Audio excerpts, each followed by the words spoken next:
Bassel Manadel o mas kilala bilang si Hungry Syrian Wanderer, kilalanin.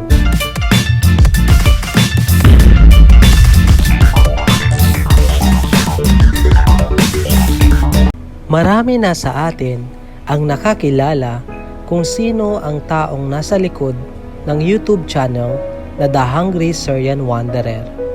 Ito ay walang iba kundi si Bassel Manadel.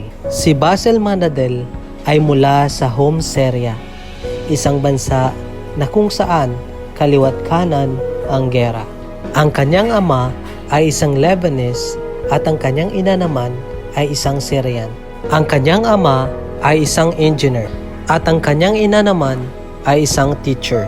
Siya ang bunso sa 3 magkakapatid. Umalis ang kanilang pamilya sa Syria dahil sa civil war. Napagpasyahan ni Bassel na pumunta ng Pilipinas para makapag-aral. Nag-enroll siya sa De La Salle University sa kursong engineering. Nakilala si Bassel sa mundo ng YouTube dahil sa mga gawain niyang pagtulong sa mga mahihirap na tao. Pinapakita nito ang pagtulong sa mga tao sa pamamagitan ng pag-vlog. Kaya marami ang na-inspire at na-motivate para gayahin ang kanyang gawaing pagtulong sa mga nangangailangan. Kilala din si Bassel sa pagiging mabait na boss nito sa kanyang mga empleyado. May pag-aari na itong restaurant, ang YOLO Retro Diner, na kung saan meron ng 2 branch sa Las Piñas. Maraming mga netizens ang natuwa sa pagtulong ni Hungry Syrian sa mga tao. Kaya sa isang vlog ko na may pamagat na kilalanin si Mr. Chang at ang pagtulong ni Hungry Syrian Wanderer, may narapat kong tanungin ang netizens kung ano ang masasabi nila dito.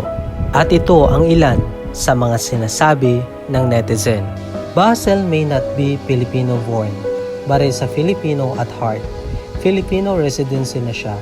Nakuha na niya yung citizenship niya, so he is a Filipino. Very proud ako kay Mr. Bassel.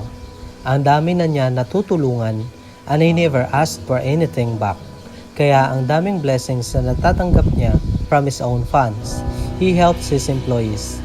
He helps anyone who needs it. Sana madaming katulad ni Mr. Bassel. Sabi naman ni Evelyn Shinonaga, karamihan din sa amin na nanonood ng mga vlog dito sa YouTube, subscriber ni Bassel.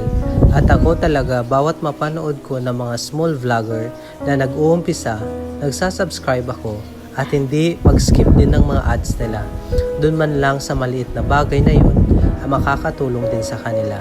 God bless everyone. Thank you, Miss Evelyn, sa iyong pagmamahal sa aming mga vloggers. Sabi naman ni Mary Ann de Vera, saludo po ako sa mahal kong si Sir Bassel. Nakakabilib po talaga siya. Marami na po akong napanood sa kanyang vlog. Minsan, di ko na nga namamalayan, tumutulo na luha ko. Grabe, nakaka-bless po. Sabi naman ni Eller Virgil de Dios, Bassel is a very good person and a good heart. God bless you more, Bassel. Ayon naman kay Maria Victoria Cayabia Peleno, Bassel is my idol since I watch his vlogs. I admire him too much. Not Filipino, but with a heart like a Filipino. Anyway, I am new in your vlog. More subscribers and blessings to come to you too. God bless. Watching from Lalabek of UAE. Thank you, Miss Maria. Sabi naman ni Bianca Guzman at Joan Archide, thank you, Bassel. Mr. Bassel, you really have a good heart. God bless you always, and YOLO family always watching your videos. Dagdag naman ni Justin Bruno and Ronaldo Selemen, sana dumami pa ang katulad mo. Dinaig mo pa mga politiko sa pagtulong. Filipino people loves you. Ever since naging follower na ako ni Bassel, he is one of a kind. Ano ang masasabi nyo sa videong ito? Mag-comment lamang at ating pag-usapan.